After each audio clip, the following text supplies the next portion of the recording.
বাংলাদেশের রাজনীতিতে বর্তমানে সবচেয়ে আলোচিত ও আলোড়ন সৃষ্টিকারী নাম তারেক রহমান।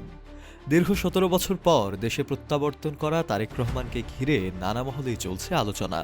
পাশাপাশি আলোচনা চলছে তারই উপস্থিতি নিয়ে অন্যান্য রাজনৈতিক দলগুলোর ওপর কেমন প্রভাব পড়বে সে বিষয় নিয়েও। এদিকে এ ব্যাপারে নিজের ভেরিফাইড ফেসবুক পেজে বৃহস্পতিবার ২৫ ডিসেম্বর এক স্ট্যাটাস দেন জাতীয় নাগরিক পার্টি এনসিপির আহ্বায়ক নাহিদ ইসলাম। সেখানে তিনি আশা ব্যক্ত করে জানান, বিএনপির ভারপ্রাপ্ত চেয়ারম্যান তারেক রহমানের প্রত্যাবর্তন দেশে বহুদলীয় গণতন্ত্রের চর্চা আরও সুসংহত করবে।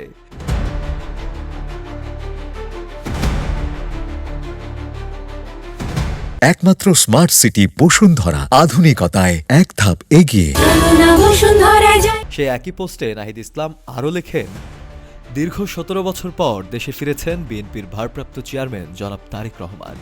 একজন বাংলাদেশি নাগরিক ও রাজনৈতিক নেতার নিজ ভূমিতে ফেরার এই অধিকারটি পুনরুদ্ধার হওয়া আমাদের গণতান্ত্রিক লড়াইয়ের একটি ইতিবাচক প্রতিফলন। তারেক রহমান এবং তার পরিবার রাজনৈতিক ভিন্নমতের কারণে রাষ্ট্রীয় নির্যাতনের শিকার হয়েছিলেন এবং তাকে দীর্ঘ সময় নির্বাসিত থাকতে হয়েছে। হাজারো শহীদের রক্তদানের মধ্য দিয়ে গণ অভ্যুত্থানের ফলে এমন প্রেক্ষাপট তৈরি হয়েছে যেখানে তিনিও তার পরিবার দেশে ফিরে আসতে পেরেছেন।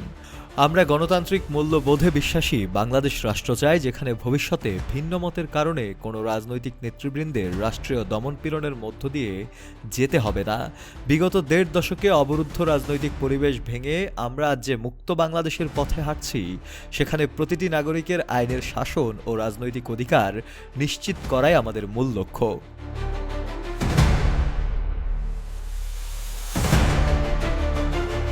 তারেক রহমানের এই প্রত্যাবর্তনকে স্বাগত জানিয়ে নাহিদ ইসলাম লেখেন, জনাব তারেক রহমানের এই প্রত্যাবর্তন দেশের বহুদলীয় গণতন্ত্রের চর্চাকে আরও সুসংহত করবে বলে আমরা বিশ্বাস করি।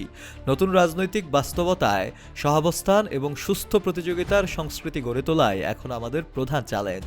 জনাব তারেক রহমানকে স্বদেশে স্বাগত জানাই। দেশের গণতান্ত্রিক ভবিষ্যৎ বিনির্মাণে তার এই অংশগ্রহণ ফলপ্রসূ হোক। শফেল মাওলা, কালের কণ্ঠ।